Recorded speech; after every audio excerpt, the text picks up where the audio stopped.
What's up, guys? So yes, you read that right. Yesterday at my doctor's appointment, I had a blood pressure reading of 147/97, leading me to believe that I still have white coat syndrome. Go ahead and smash that like button down below if you're ready to kick anxiety in the butt, and leave me a comment down there. Let me know, are you struggling with this? Because I know many people on my YouTube channel and Facebook group struggle with this all the time. I'm always trying to give reassurance to people in that group. Guys, first off, I will say this. I'm going to start it off with this. If you don't take anything else out of this, if you have health anxiety, panic disorder, any type of anxiety disorder, do not check your heart rate throughout the day. Do not check your blood pressure throughout the day unless you actually have a blood pressure problem that your doctor has diagnosed you with.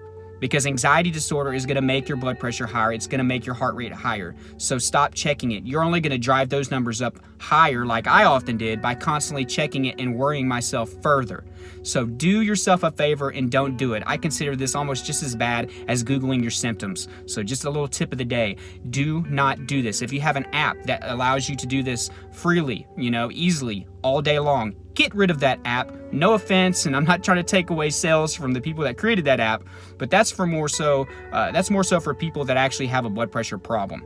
So if you have health anxiety or panic attacks, don't be surprised if you have high blood pressure readings. Now, as far as white coat syndrome goes, loosely put, in my opinion, I'm not a medical professional, but that's whenever you have bad readings because of the fear of getting them.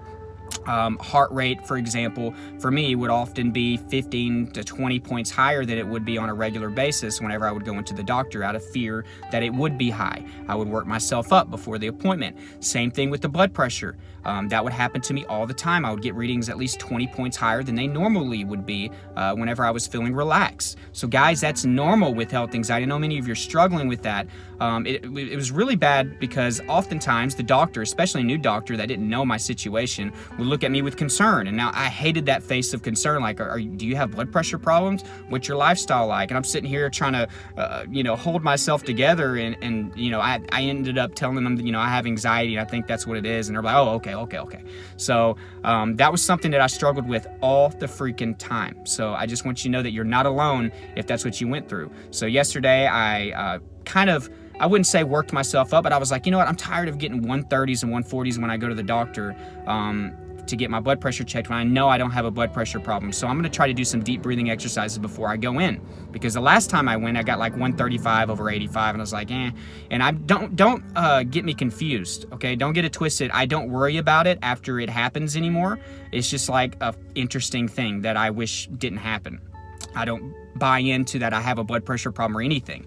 But I guess this time more so than ever, I kind of worked myself up a bit, and I was like, you know what, I don't want to get a bad reading this time. So I tried to do some deep breathing exercises. I was cut short because I got told to go back there to do my readings a lot earlier than usually it happens. So I thought I had time to kind of slow down my breathing.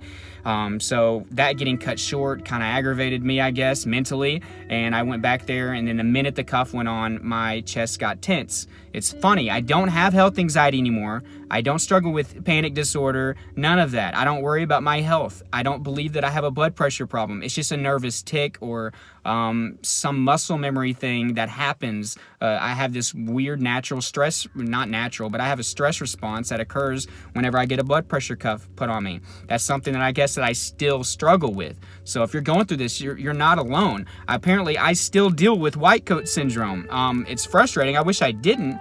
I remember back in the day, just like, please, can I just go in and get a 120/70? I know many of you are wanting that and desiring that. I don't think that's the problem. Anxiety is the problem. So stop focusing on your readings. Worry about fixing your anxiety. So stop checking it all the time. Also, likelihood is if you're checking it 5 to 10, 15, some of you checking them probably 50 times a day, you are not going to get accurate readings. It takes a while for your arm muscles to go back to normal after being constricted. So I want you to know that. Also, you can get different readings in different arms. So please stop focusing on the blood pressure. Please stop focusing on the heart rate stuff. Luckily, I don't do that. I don't have to deal with that anymore. I remember always taking trips to Walmart to check my blood pressure there, or Walgreens. I didn't have my own blood pressure cuff, thank goodness. I would have checked it and drove myself crazy all day. Thank goodness there weren't many apps at the time. This was years ago, so I didn't have access to one of those. If you have one of those apps, get rid of it. Stop making trips to Walmart like I did. Stop making unnecessary trips to the doctor to get your blood pressure checked. Just try to relax and realize that that is a cause of anxiety. So guys, all of my tips for anxiety are down below. I'm going to keep working on this issue on my part. Maybe it just comes with time. Maybe eventually it won't happen, but it's been quite a few years. Maybe it's one of my anxiety scars, I guess. It's something that I just deal with still, and it may take a very long time for that to go away.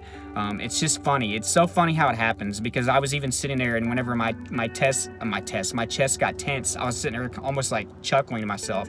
I was like, I'm not really stressed out, but my body is still behaving like I am. So apparently that's something that I still deal with. So if you got any value, guys, please hit that like button. Please hit the subscription button and the notification bell so you get updates when I put them out. All my tips are down below. Follow them each and every day. I promise it works. Okay, there's tons of resources down below. You need to be taking advantage of those. There are journals down there. That's a big part of anxiety recovery. Some of you don't want to journal. There are 3 awesome ones down there dealing with morning routines, a morning journal, meditation journal. So if you don't know how to meditate, it's going to show you how to do that. There's a fat loss and nutrition journal.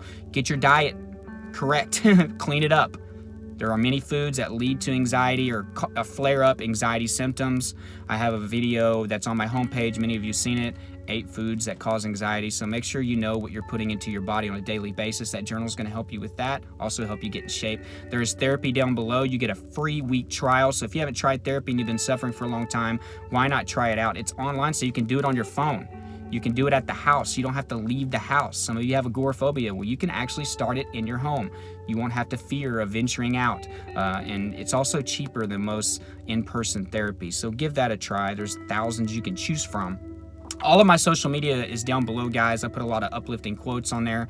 My Twitter, my Instagram, my Snapchat is another place where you can get my videos and some goofy snaps every once in a while.